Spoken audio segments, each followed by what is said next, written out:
ఒక్కసారి కొమ్మూరి గోల్డ్ కి కాల్ చేయండి. తాకట్లో ఉన్న మీ బంగారాన్ని విడిపించి మార్కెట్ ప్రైస్ కి వాళ్ళు కొనుక్కుని మిగతా డబ్బులు మీకు ఇచ్చేస్తారు. హలో అండి, అందరికీ నమస్కారం.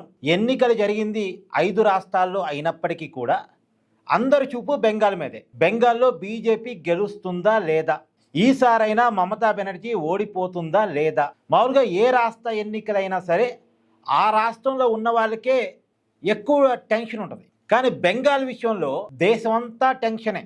బెంగాల్లో అరాచకం నడుస్తుంది, బెంగాల్ కేంద్రంగా మత ఉన్మాదం నడుస్తుంది, బెంగాల్లో అభివృద్ధి లేదు అనుకునే వాళ్ళంతా బెంగాల్లో బీజేపీ గెలవాలి, తృణమూల్ కాంగ్రెస్ ఓడిపోవాలి అని ఆలోచించే వాళ్ళు ఒకవైపు. లేదు, అసలు బీజేపీ అంటే నరనరాన వ్యతిరేకత ఉండి మోడీ అంటే తీవ్రమైన వ్యతిరేకత ఉండేటువంటి బ్యాచ్ ఏమో లేదు, బీజేపీ బెంగాల్లో గెలవటానికి వీలు లేదు అని కోరుకునే బ్యాచ్ మరొకటి. దానివల్ల దేశం మొత్తం బెంగాల్ వైపు చూస్తుంది, బెంగాల్లో ఎవరు గెలుస్తారు ఎవరు ఓడతారు అని. సో ఎగ్జిట్ పోల్స్ కూడా ఒక 70% ఎగ్జిట్ పోల్స్ బీజేపీ గెలుస్తుందని, 30% ఎగ్జిట్ పోల్స్ టీఎంసీ తిరిగి అధికారంలోకి వస్తాయని చెప్తా ఉన్నాయి. అంటే ఎగ్జిట్ పోల్స్ విషయంలో కూడా ఒక ఏకాభిప్రాయం లేదు, కొన్ని అటు కొన్ని ఇటు. సో మెజార్టీ ఎగ్జిట్ పోల్స్ అయితే బీజేపీ గెలుస్తుంది అని చెప్తున్నాయి. బట్ గెలుస్తుంది అని చెప్తున్న ఎగ్జిట్ పోల్స్ కూడా 150 సీట్లు రావచ్చు, 140 సీట్ల వరకు వచ్చి ఆగిపోవచ్చు ఇలా చెప్తున్నారు. చాలా అతి కొద్ది సర్వేలు మాత్రమే 170 బీజేపీకి వస్తాయని, 200కి పైగా బీజేపీకి వస్తాయని ఇది ఒక సర్వే చెప్పినట్టుంది. సరే, నేనే ఇక్కడ చెప్పదలుచుకున్న పాయింట్ ఏంటంటే రియల్ బెంగాల్ సిచ్యువేషన్ ఏంటి, ఎవరు చెప్పని ఒక కీలకమైనటువంటి పాయింట్ మీకు చెప్పే ప్రయత్నం చేస్తాం. వాస్తవానికి వీళ్ళందరూ ఎగ్జిట్ పోల్స్ ఇచ్చేదానికంటే ముందే మనం బెంగాల్ మీద మన ఛానల్లో అనేక రకాల వీడియోలు చేస్తున్నాం. ప్రతి వీడియోలో మనం చెప్పింది ఒకటే, బెంగాల్లో బీజేపీ పెరిగిన మాట వాస్తవం, తృణమూల్ కాంగ్రెస్ తగ్గిన మాట వాస్తవం. తృణమూల్ కాంగ్రెస్ 210కి పైగా సీట్లు గతంలో ఉండే, అవి అన్ని బాగా తగ్గుతాయి. బీజేపీకి గతంలో 77 సీట్లు ఉన్నాయి, అవి పెరుగుతాయి. అయితే బీజేపీ పెరుగుదల ఎంతవరకు, 77 నుంచి 150కి వెళ్ళిద్దా లేదా 130 కాడ ఆగిపోయిద్దా అన్నకాడ కన్ఫ్యూజన్ ఉంది. బీజేపీ పెరిగింది, తృణమూల్ కాంగ్రెస్ తగ్గింది, ఇక్కడ ఎవరికీ భిన్నాభిప్రాయం లేదు. కానీ బీజేపీ పెరిగింది, అధికారం వచ్చేంత పెరిగిందా, అధికారానికి దగ్గరగా వచ్చి ఆగిపోయిందా ఆ పెరుగుదల అనేది, ఇక్కడ చిన్నపాటి కన్ఫ్యూజన్. బీజేపీ స్ట్రాటజీలు వర్కౌట్ అయ్యాయి, బీజేపీ హామీలు వర్కౌట్ అయ్యాయి, బీజేపీ తరహా క్యాంపెయినింగ్ వర్కౌట్ అయింది, అమిత్ షా వ్యూహాలు బాగా పనిచేశాయి, అంతా బాగుంది. బీజేపీ పెరిగింది, తృణమూల్ కాంగ్రెస్ మీద వ్యతిరేకత చాలా క్లియర్ కనపడుతుంది. కాకపోతే అది ఎంత, ఇది అక్కడే చిన్నపాటి కన్ఫ్యూజన్ ఉంది. కాకపోతే ఎవరూ చెప్పని ఒక పాయింట్ ఏంటంటే, ఎగ్జిట్ పోల్స్ కూడా చెప్పలేకపోతున్నా, నేషనల్ మీడియా కూడా చెప్పలేకపోతున్న ఒక పాయింట్ ఏంటంటే, బెంగాల్ మీద బీజేపీకి ప్లాన్ బి ఉంది. అందరూ ప్లాన్ ఏ ఏంది, డైరెక్ట్గా అధికారాన్ని సంపాదించుకోవటం. డైరెక్ట్గా అధికారం వస్తుందని బీజేపీ ఆశ, ఆలోచన. 170 సీట్ల వరకు బీజేపీకి వస్తాయి అనేది వాళ్ళ ఆలోచన, వాళ్ళ ఆశ. సరే, అది ప్లాన్ ఏ. అధికారం వస్తే వెల్ అండ్ గుడ్, తిరుగులేదుగా. అధికారం రాకుండా ఒకవేళ మమతా చేతికి అధికారం వచ్చినప్పటికీ కూడా, మమతాకి అధికారం వచ్చినా గతంలాగైతే రాదు, 200కి పైగా సీట్లు అయితే రావు. తృణమూల్ కాంగ్రెస్కి అధికారం వస్తే 160, 170 సీట్లు కాడ. ఇక్కడ ఒక విషయం కీలకంగా గమనించుకోండి, బీజేపీకి అధికారం వచ్చినా, తృణమూల్ కాంగ్రెస్కి అధికారం వచ్చినా, ఎవరికి అధికారం వచ్చినా అధికారం వచ్చే వాళ్ళకి వచ్చే సీట్లు 160, 170.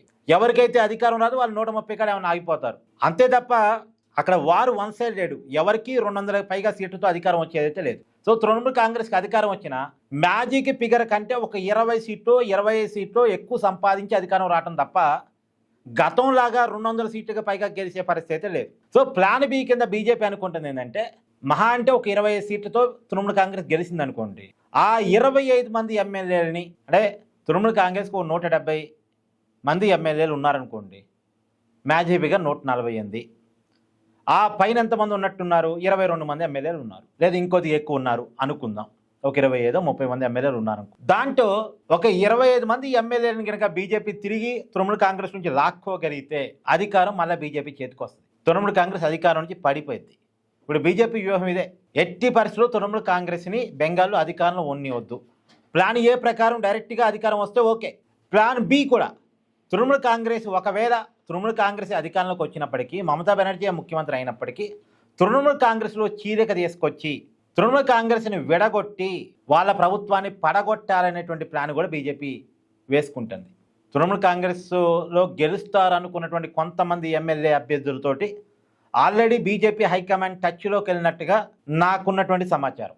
నేను నిన్న కూడా ఎగ్జిట్ పోల్ సందర్భంగా కూడా నా వీడియోలో చాలా క్లియర్గా చెప్పాను. బెంగాల్లో ఎవరు గెలిచినా అధికారం బీజేపీదే. ఒకవేళ మమతా గెలిచినా కొన్నాళ్ళ పాటు 3 నాళ్ళ ముచ్చటగానే మమతా బెనర్జీ అధికారం ఉంటుంది. అక్కడ బెంగాల్ గవర్నర్గా ఉన్న వ్యక్తి కూడా ఫుల్ ప్లెడ్జ్డ్గా బీజేపీకి సహకరించే వ్యక్తే. అక్కడ ఒకవేళ 170 సీట్లు తృణమూల్ కాంగ్రెస్ వచ్చినా ఫస్ట్ మమతా బెనర్జీ ముఖ్యమంత్రిగా ప్రమాణ స్వీకారం చేస్తారు. ఒక 3-4 నెలల్లో బీజేపీ ఖచ్చితంగా ఆపరేషన్ నిర్వహిస్తుంది. తృణమూల్ కాంగ్రెస్ని చీల్చిద్ది, కొంతమంది ఎమ్మెల్యేలను బీజేపీలో చేర్చుకుంటుంది, తృణమూల్ కాంగ్రెస్ అధికారం నుంచి పడిపోద్ది. ఇది జరగబోయేటువంటి పరిణామం. అక్కడ ఒకవేళ తృణమూల్ కాంగ్రెస్ అధికారంలోకి వచ్చినా రాబోయే 5 సంవత్సరాల పాటు తృణమూల్ కాంగ్రెస్ ప్రభుత్వం ఉండే అవకాశం లేదు. ఎప్పుడు తృణమూల్ కాంగ్రెస్ ప్రభుత్వం ఉంటుంది? బీజేపీకి తృణమూల్ కాంగ్రెస్కి చాలా పెద్ద హ్యూజ్ గ్యాప్ వచ్చింది అనుకోండి, అప్పుడు ఉంటుంది. అంటే ఒకవేళ తృణమూల్ కాంగ్రెస్ 200కి పైగా సీట్లు నిజంగా గెలవగలిగే పరిస్థితి లేదు నాకు తెలిసి. గెలవగలిగితే అప్పుడు తృణమూల్ కాంగ్రెస్ మమతా బెనర్జీ 5 సంవత్సరాల పాటు పరిపాలిస్తారు.